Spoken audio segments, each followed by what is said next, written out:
Starmer's latest meltdown has gone beyond mere disappointment. It's a full-blown career catastrophe. His own MPs are turning against him, and the Labour Party is crumbling under the weight of his leadership. In this video, we'll expose why even Labour insiders are now declaring this the beginning of the end for Starmer. Steve Edwards, a working-class councillor from Dudley, has come forward with a scathing indictment of Starmer, accusing him of a political betrayal that's not just surprising but downright shocking. What exactly did Starmer do to provoke such fierce backlash from one of his own? Edwards didn't pull any punches in a blistering Facebook post, accusing Starmer of lying to the party to secure his position.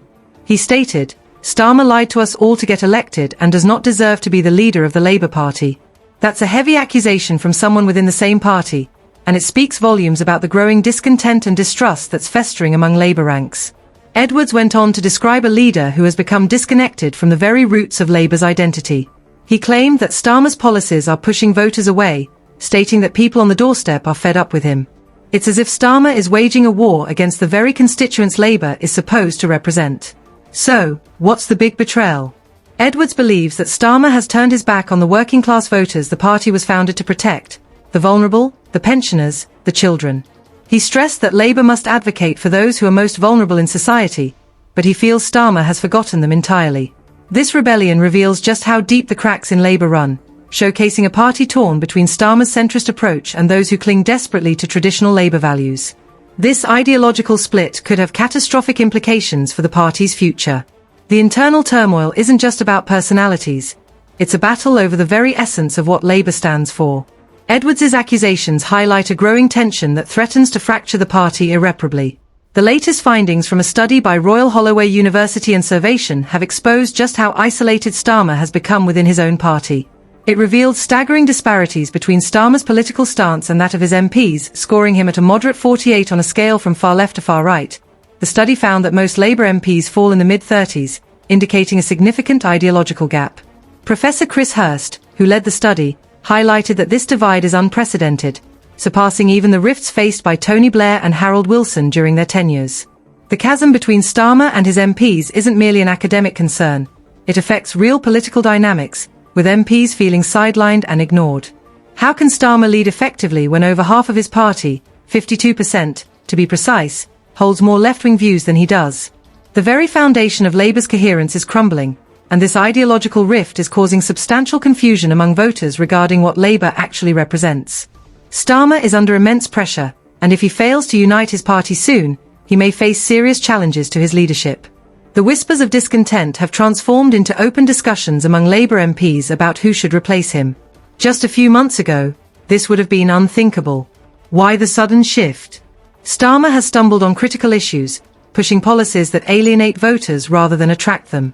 For instance, his decisions regarding winter fuel payments for pensioners have ignited anger and resentment. It's as if he's forgotten who Labour is supposed to fight for, and the fallout is palpable.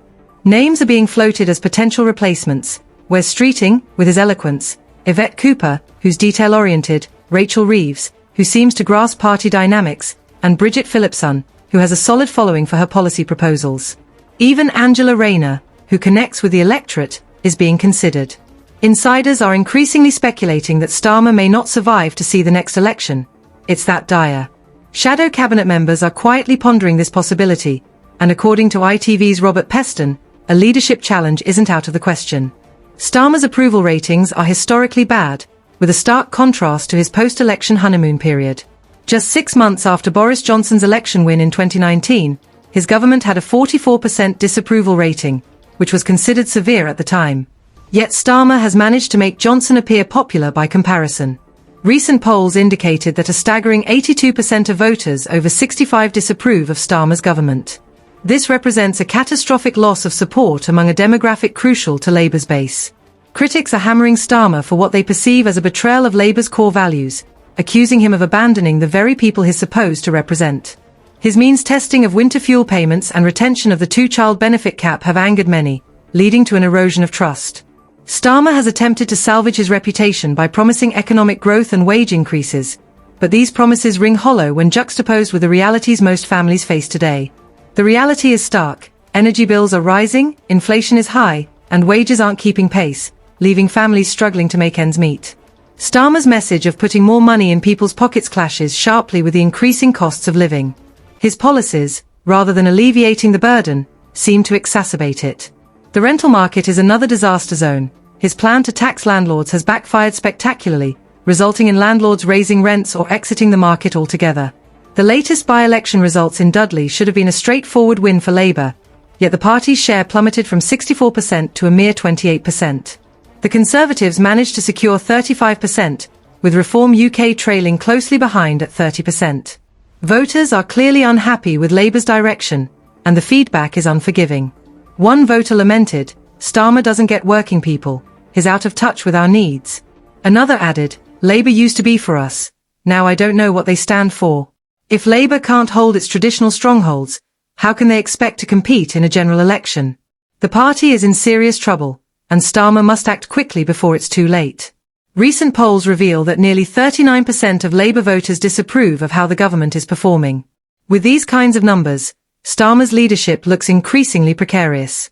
It's not just the public who are dissatisfied, there's a palpable sense of unrest within Labour itself. The critical question looms: who will step up to address these escalating challenges?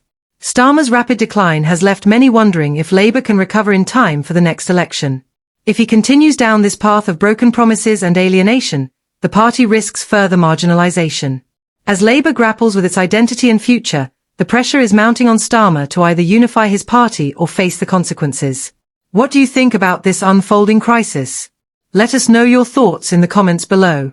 If you haven't already, like this video and subscribe to our channel for more insights into the issues shaping Britain's political landscape. Together, we can drive the conversation forward and make a difference.